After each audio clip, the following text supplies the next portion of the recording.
अरे आपने 610 करोड़ रुपये वापस करवा दिए। वो 4 दिन में किसी का एग्जाम छूटा है, किसी ने तैयारी कर रखी थी, किसी की मेडिकल इमरजेंसी थी, किसी को बाहर जाना था, किसी को शादी में जाना था। बहुत सारे लोग चीखते चिल्लाते रह गए, मगर किसी को सुनाई नहीं दिया कि आखिर 65% राज जो है एविएशन इंडस्ट्री पर इंडिगो का है। बाकी रेस्ट जो अगर आप देखेंगे तो इंडियन एयरलाइंस, जिसको टाटा हेड कर रही है, तो अगर दोनों के प्रतिशत को देख लो तो 90 से ज्यादा फीसदी एविएशन इंडस्ट्री पे कब्जा किसका है? प्राइवेट कंपनियों का है। नमस्कार, मैं हूं रजनीकांत और आप देख रहे हैं स्टार्ट। आप सभी का बहुत बहुत स्वागत है। पता नहीं, ये दो अफवाह काफी तेजी से वायरल हो रहा है। कोई कह रहा है कि अडानी को सुरक्षित आसमान देने के लिए, मतलब एविएशन इंडस्ट्री में अडानी का कब्जा हो, इसलिए इंडिगो के साथ इतना बड़ा खेल हो गया और इंडिगो की फ्लाइट से जो है कैंसिल होती चली गई। अब सुबह सुबह ये र्यूमर किसने उड़ाया?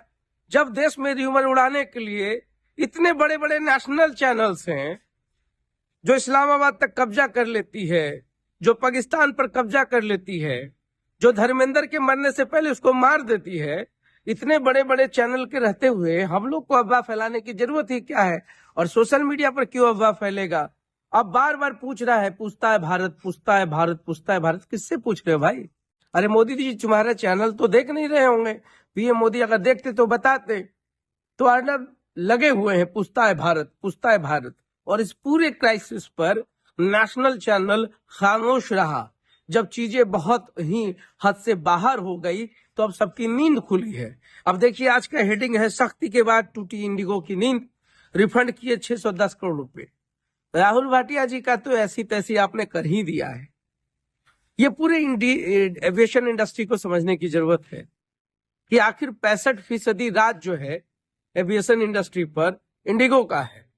बाकी रेस्ट जो अगर आप देखेंगे तो इंडियन एयरलाइंस, जिसको टाटा हेड कर रही है, तो अगर दोनों के प्रतिशत को देख लो तो 90 से ज्यादा फीसदी एविएशन इंडस्ट्री पे कब्जा किसका है?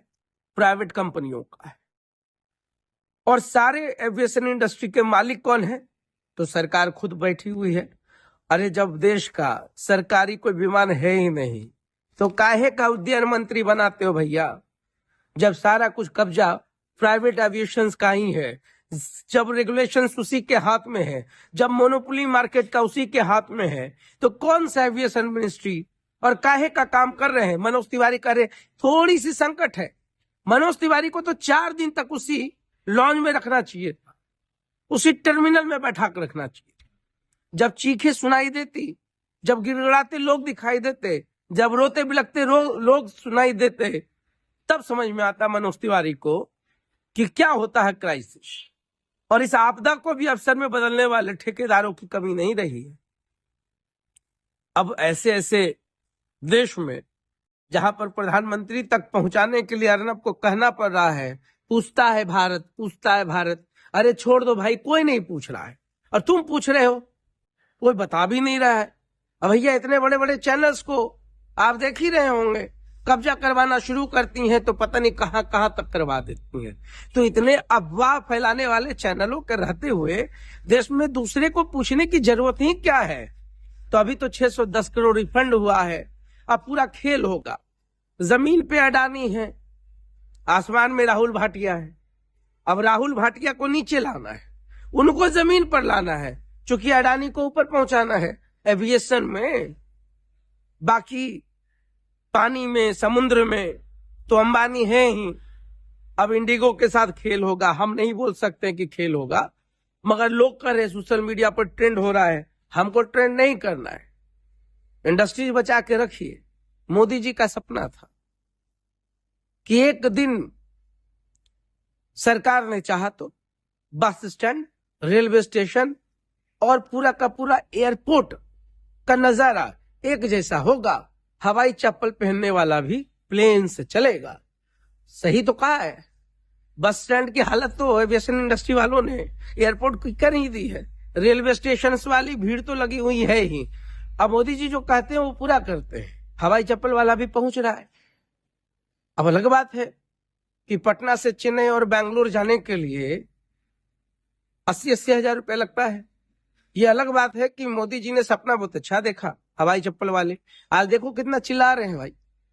अब 610 करोड़ रुपया रिफंड हो गया है, बेचारा लोग 4 दिन का, वो पूरा वीडियोग्राफी संसद भवन में चलना चाहिए, पूरा क्लिप चलना चाहिए और तब मोदी जी को बताना चाहिए कि इस संकट में उन्होंने क्या किया। अरे आपने 610 करोड़ रुपये वापस करवा दिए। वो 4 दिन में किसी का एग्जाम छूटा है, किसी ने तैयारी कर रखी थी, किसी की मेडिकल इमरजेंसी थी, किसी को बाहर जाना था, किसी को शादी में जाना था। बहुत सारे लोग चीखते चिल्लाते रह गए, मगर किसी को सुनाई नहीं दिया। मगर चूंकि अब अगर अफवाह है तो कि ऊपर भी किसी का कब्जा करवाने के लिए इतना बड़ा खेल खेला गया, अफवाह है तो मैं बार बार कह रहा हूं, अफवाह फैलाने के लिए नेशनल चैनल्स कुछ हैं, हम लोग को जरूरत नहीं है। मगर अगर ये सही है तो फिर तो भाई सचमुच में बड़ा दिल दिखाने वाले लोग बहुत कुछ बड़ा करके दिखाएंगे। तो देखते रहिए सार्थ, बहुत बहुत धन्यवाद।